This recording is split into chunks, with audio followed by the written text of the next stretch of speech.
The HTC One M8 is a phone that hopes to offer the best of the smartphone market, something that will survive the onslaught of the iPhone 6 and the Samsung Galaxy S5 while preserving HTC's long-standing heritage.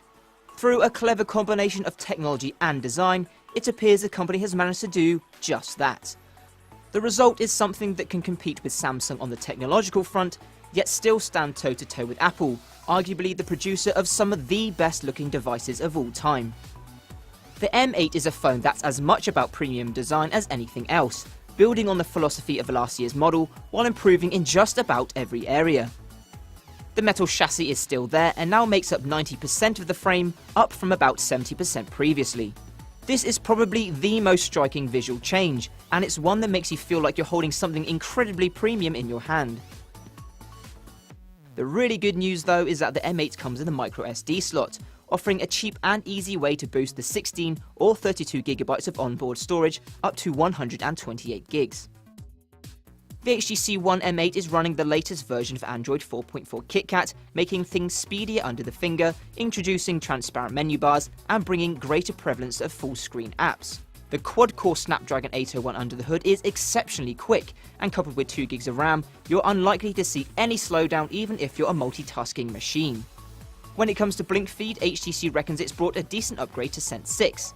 It's definitely improved over the previous iteration, and visually it's been tweaked too, although most changes are subtle. It's an app that still needs work though. Choosing topics and services the first time around can be time consuming, and you'll probably just end up selecting stuff with wild abandon. HTC has also nabbed a new feature that's making its way to more Android phones, double tapping the screen to wake and lock it. It's an intuitive gesture that Nokia introduced on its Lumia devices, and since then it's been featured more heavily on the LG G2. For some reason, HTC's version can be a little hit or miss when the phone's lying flat on a surface, but it works flawlessly when in hand. In addition to the double tap feature are the motion gestures, which allow you to perform 4 different actions when the phone is locked by swiping from different sides of the screen. For example, opening the camera app and taking you to the last used app. It's definitely one of the better motion gesture controls we've seen, but the question remains over whether we really need it. One of the main criticisms of the HTC One was the fact it really sucked down battery when you used it heavily. The problem was rectified to a degree with software updates, but it didn't do away with it completely. The good news is the power pack in the HTC One M8 is much better.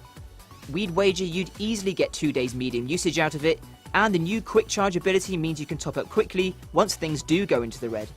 On top of this is the extreme power saving mode, which sits somewhere between Samsung's ultra power saving mode and Sony's stamina mode.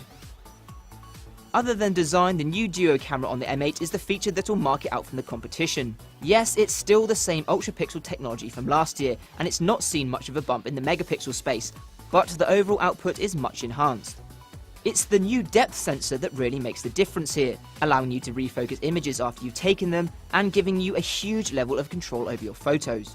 Still, in terms of the pictures you'll actually take, it's more of a mixed bag. It seems this effort to capture all the extra info has a consequence, as any scene with light coming in from another source will wash out the photo and cause parts of it to become overexposed.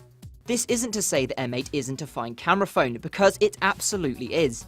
The shutter speed and autofocus are blazingly fast, and in low light it's almost beyond compare, but that's only one part of the puzzle. The last thing to mention is the two-tone flash, which is similar to the one on the iPhone 5S.